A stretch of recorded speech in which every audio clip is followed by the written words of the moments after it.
Welcome to Two Sisters Podcast with your hosts, Kristy and Melissa, who are real sisters bringing you real talk about life and faith through humor, insight, and community. Now, let's get into this week's episode. Hey guys, it's Melissa. Hey Kristy. And welcome to Two Sisters Podcast. All right, so this topic today, I don't even really know how to title this one, but I just wanted to kind of come in and talk to you all honestly about, life challenges and just how to remain in faith when you want to get, not give up in life, but just give up thinking that you might have made the wrong mistake, like you made a mistake and that you're doing the wrong thing, that this is not your life's purpose, or this is not, this is not it, basically. You just want to give up. So, or give up on your purpose, give up what you thought was purpose. I want to talk a little bit about that. There's a few times, a couple of times where I was just like, am I doing the right thing? Is this really what I'm supposed to do? Especially when you don't have examples, especially when you don't really have a roadmap and you figuring it out as you go along. Entrepreneurship is really not for the weak and faint. It really is. It really is about doing the work and being disciplined. And also, honestly, the thing about, to me, entrepreneurship kind of ties into purpose for me sometimes, because it's like I have to really believe in myself. I have to really believe in what I believe God has put in me to do. And I've done a lot of different things. What I've learned about myself is I can do many things well. I can learn things quickly. I can adjust and adapt and be flexible and literally pick up stuff really quick. So it's very confusing. And plus I'm a creative. So it's very confusing when you are good at a lot of things, when you can pick up things really fast. It becomes confusing to you that this may be something you're supposed to do. And especially when you enjoy doing it. And then, so for me, it's like I've had a lot of different things that I've learned to do or thought I was supposed to do because I was good at it or because I had a passion for it. It definitely came to me easy because at the time, like people would say, oh, things come easily. It's something you want to do, even if you're not getting paid for it. And I've done a lot of things that I didn't get paid for because, again, so it's just very confusing when you're good at a lot of things and you can just do a lot of things, and God has really gifted you really, and things can be taught. So even if you didn't have the skill by this time next year, you have one because you were taught a skill. So you just keep acquiring skills, and I've acquired a lot of skills.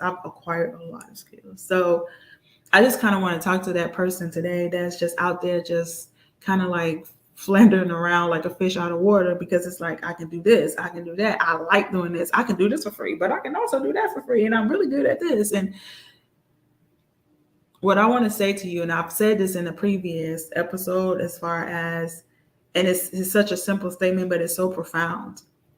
And it's literally like, what's in you, you have to do. And honestly, when I really, really got that, it's like, because for me, the thing that I kept not wanting to do is be a coach.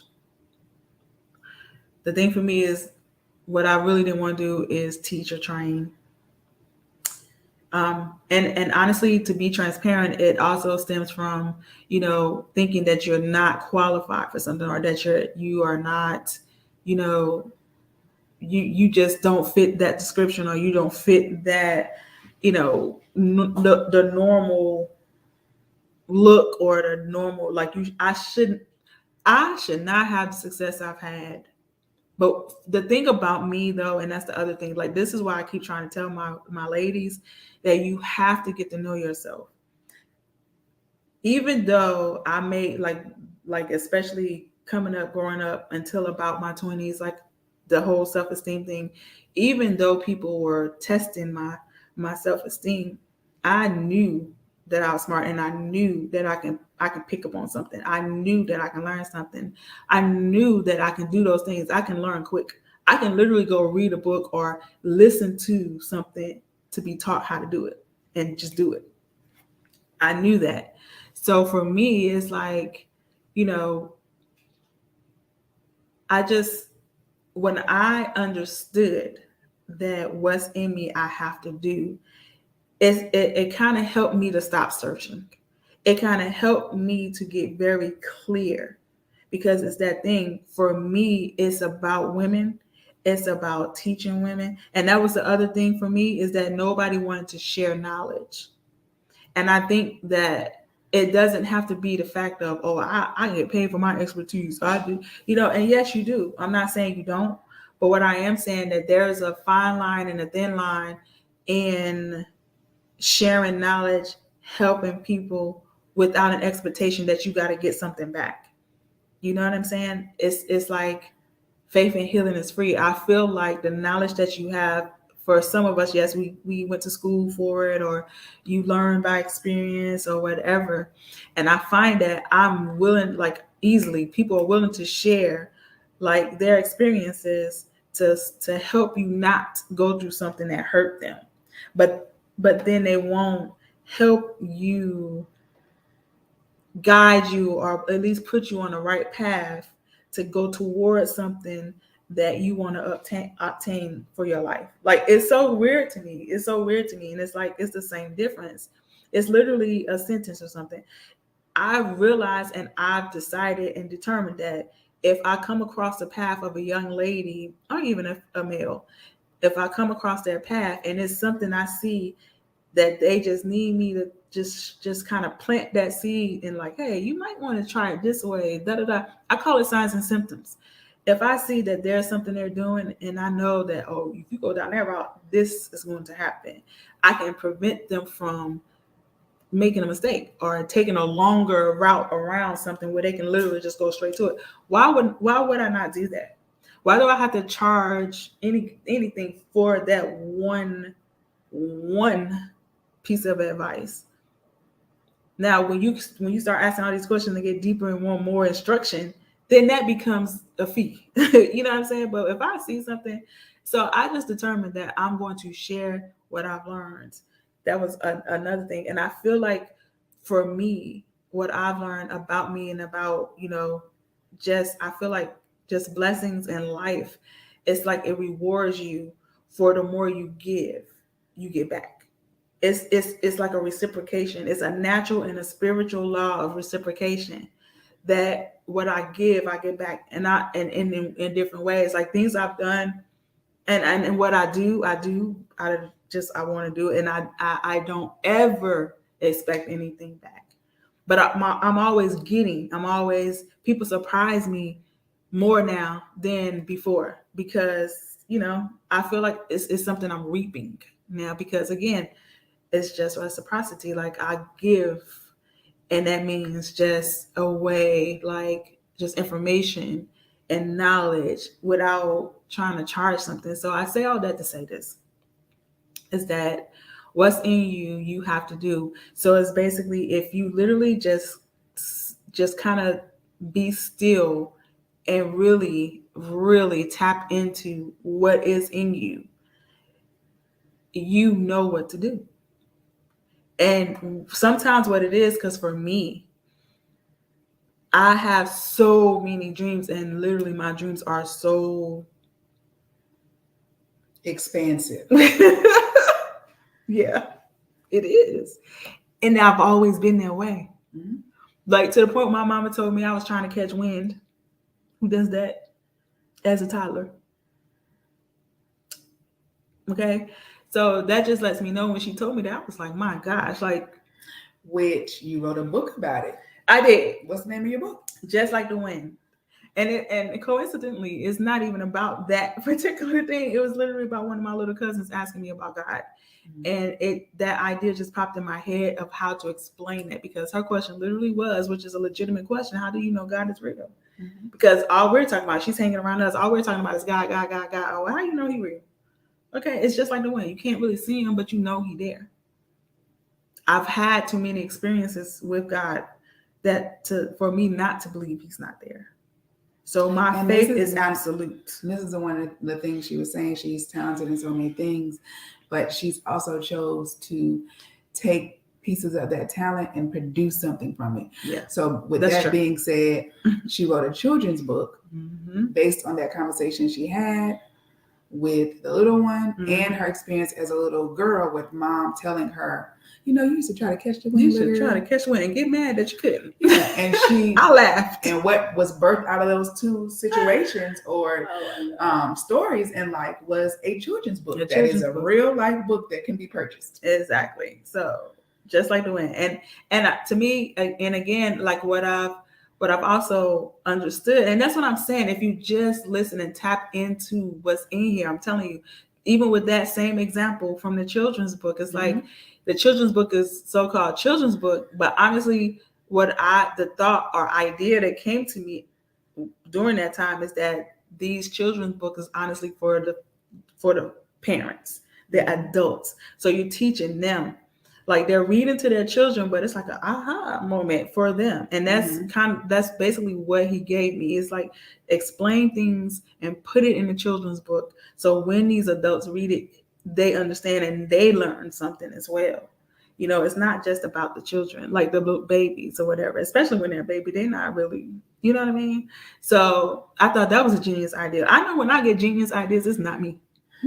Okay. So yeah, I just really wanted to talk to you guys about that. I didn't know I had so much to say, but I really am really passionate about, because people always come to me so confused.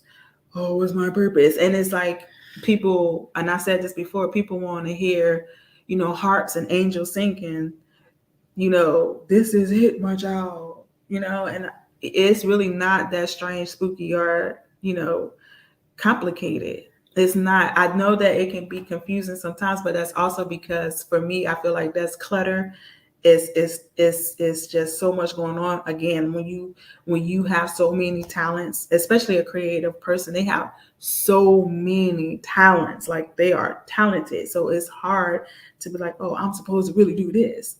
And also for me, I feel like it's a difference between assignments, purpose. You know what I mean? Like there's certain things that I have to do, or there's certain assignments that I'm supposed to do as I'm doing my purpose, as I'm serving. My life is about being a servant. That's another thing I understand. I am a servant. I am a servant, and I serve people. I serve people. You know what I mean? And customer service is real big for me. So I'm serving people. I worship, and I know one of the purposes is to worship God. And I also know that the main purpose of God is to lead people through Jesus Christ. So I already know this. And this is what I tell people all the time. Like, do what you know already. And as you do the things you know already, and if you allow yourself to just tap into what's in you and stop running from it, stop trying to minimize it, stop trying to hide it, stop trying to run from it, then it'll start to like really literally bubble out of you. So now for me, it's like everything is bubbling over, like it's bubbling. But I'm very clear on as far as who I'm supposed to help, how I'm supposed to help them. The assignments may change if he put me like in a situation with my sister, or he changed my environment and moved me to, Dallas somewhere or whatever. The assignments may change, but the purpose is still there. There's a difference. You want to say anything, Kristy? Because I kind of like really looks great. I really took over this conversation. No, go ahead, I really took over this conversation. I really did not know that I had so much to say about it, but I really want to help people understand, like, it's really not, and people think because it's not a grand thing or if it's not polished that it's not purpose. And honestly, everybody have their purpose, period. And whether it's on a big stage or a small scale, like, you matter and everything about you matter. So even with that so-called small thing that you're doing, it fits into the bigger puzzle of life for everybody else that crosses your path, and that once they cross your path, they cross on somebody else's path. And then it's one big giant just giant. I'll say puzzle so people can understand. And you putting the pieces together, you just a part of it. Mm-hmm. And that's how you have to kind of look at it. Don't think that, you don't have one, and that, sometimes you want to give up because it's like so much. Like I said, you can do so much. You have so many desires, and you have so much passion for the things that you do. And for me, I take everything seriously when it comes to even working for someone else. When I worked for someone else, I took their business as if it was mine, and I gave my like 100% all the time, 100%. Like I like even little things like time. I tried not to do another thing that wasn't work related on their time, on their clock, because I feel like that was still in time. Like even those kind of things. And that's how I think. Like I'm definitely business minded. So again, that's part of me. And if you really just take the time to learn yourself, you will know what you're supposed to do. You will. So don't run from it. Don't hide from it. Don't try to change yourself. Don't try to change nothing about yourself when it comes to that. Yes, we can develop and grow and, be better, create better habits.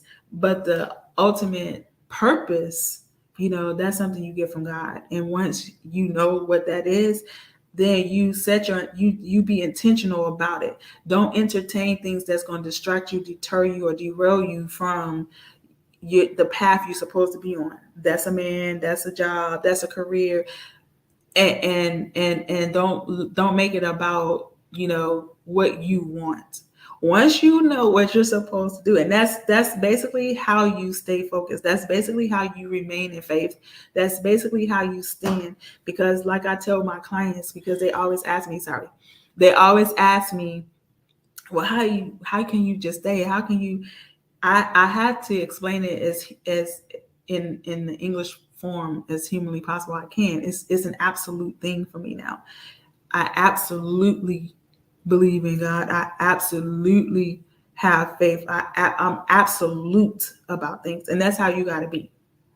That's what it is. Once you know, that's what it is. So what's in you, you have to do. Like once you honestly grasp that, once you honestly embrace that, then it becomes very clear. It's almost as if your path literally opens up for you because you understand that you have to do it. And he literally gives you the ideas. He gives you the strategy. He put people in your way, in your path. He sent you to people. He sent people to you. Like everything just really kind of fall into place. And I'm not saying that there will be no challenges or obstacles or, different things like that, but you will know how to navigate through that without falling off. You won't waver. You will not waver. So that's basically what I want to say. It becomes I don't know, like your natural self when you understand that what is in you, you got to do it. It becomes a natural thing. So you don't really falter from that. You don't at all. Even if you do like make a decision to kind of go off a little bit or whatever, that thing in you won't let you let it go. It just won't. And I've always told my friends and my sisters, like, this thing I can't get rid of. Like it won't go nowhere. It just won't. It will not. So no matter. You can run, you can hide, you can try. But what's that man name that ran? He ran Forrest Gump? I'm talking about in the Bible. He ran trying to get away, trying to run from God, and Jonah. Mm-hmm. Jonah. He ran, and then his tail went. He got into the belly of the whale. Like it's like, but see, even in that, he kept him safe because you're gonna do it. It's not going nowhere. So don't be afraid. Embrace who you are. Embrace who you are. All right, I'm done. I'm really done. All right, guys. Thank you for listening to this episode. We hope you got something from it. And, Melissa did a great job of simplifying the process, breaking it down, what some of what some of her thoughts was with finding her purpose and what that really means in a simple form, that it doesn't have to be spooky or strange. It doesn't have to come with a booming voice from heaven where God says, hey, this is what you're supposed to do with the rest of your life, that it's inside of you already. It is. And if you're quiet enough, you ask yourself enough questions, it'll come out. And that thing that just keeps not going away, work on that. Work on that. Start where you what you know. What you know. Even if it's scary. Even if it's scary. So that's it, guys. Thank you. You can leave your comments in the comment section. And also, if you have any questions or you just want to reach out to us, you can via email, podcast.twosisters@gmail.com. And again, more information, membership, all the things that we have, the tools and resources that we have through Two Sisters Podcast. We do have a membership. We do offer dual coaching where both of us coach people, and we do have group coaching. We do. For self-love mindset, and I call it relational communication. All that means is that it's literally because we're siblings and we get a lot of compliments and we get a lot of questions about how do we grow through, those tough times, how we still remain loving and caring and we respect one another. Like, it's a relationship. So we coach and on some that. people need help navigating that process. Yep. So we do coach that way. So that's twosisterspodcast.net. All right. Thank you guys so much for joining us. As always, see you next time. Bye. Thank you for listening to the Two Sisters Podcast, where we hope to encourage you on your journey of transformation and healing while having fun along the way. Follow us on IG and Twitter. Be sure to like, subscribe, and share it with your friends and family. It's available on all major podcast providers. Just search for Two Sisters Podcast. Till next time.